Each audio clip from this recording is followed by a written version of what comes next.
ఇక వివరాల్లోకి వెళ్తే ప్రజా ఫిర్యాదుల పరిష్కార వేదిక కార్యక్రమంలో అందిన అర్జీలను నిర్ణీత గడువులోగా పరిష్కరించాలని జిల్లా ఇన్ఛార్జ్ కలెక్టర్ అపూర్వ భరత్ అధికారులను ఆదేశించారు. సోమవారం కాకినాడ కలెక్టరేట్ వివేకానంద హాల్లో జరిగిన ప్రజా ఫిర్యాదుల పరిష్కార వేదిక జిల్లా స్థాయి కార్యక్రమంలో in charge collector Apoorva Bharat, CPO P Trinath, GGH administration అధికారి N Sridhar, DM and HO doctor J Narasimhanayak, ICDS PD Srilakshmi, DRDA PD G Srinivasarao తదితర అధికారులు కాకినాడ జిల్లా నలుమూలల నుంచి వచ్చిన ప్రజల నుంచి అర్జీలను స్వీకరించారు.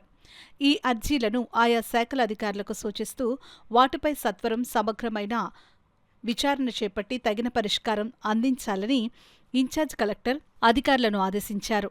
బియ్యం కార్డు మంజూరు, కార్డుల్లోని పేర్లు మార్పులు చేర్పులు, పింఛన్లు, ఉద్యోగ ఉపాధి అవకాశాలు, ఆక్రమణల తొలగింపు, డ్రైన్, కాలువల్లో పూడిక తొలగింపు, పారిశుద్ధ్యం వంటి అంశాలపై మొత్తం 441 అర్జీలందాయి.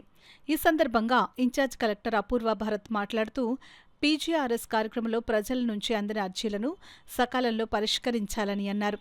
వివిధ శాఖల్లో నమోదు అయిన అర్జీలను సంబంధిత శాఖల అధికారులు ప్రత్యేక దృష్టి పెట్టి అర్జీలకు నాణ్యమైన పరిష్కారం అందించాలని అన్నారు. అర్జీదారులు తమ యొక్క అర్జీల స్థితిని తెలుసుకోవడానికి 1100 నెంబర్కు నేరుగా ఫోన్ చేసి తెలుసుకోవచ్చునని ఆయన తెలిపారు. ప్రజా ఫిర్యాదుల పరిష్కార వ్యవస్థ కార్యక్రమానికి హాజరు కాలేని అర్జీదారులు తమ యొక్క అర్జీలను మీకోసం.ap.gov.in వెబ్సైట్ నందు నమోదు చేసుకోవచ్చునని ఆయన తెలిపారు. కార్యక్రమంలో వివిధ శాఖల జిల్లా స్థాయి అధికారులు, కలెక్టరేట్ విభాగాల అధిపతులు తదితరులు పాల్గొన్నారు.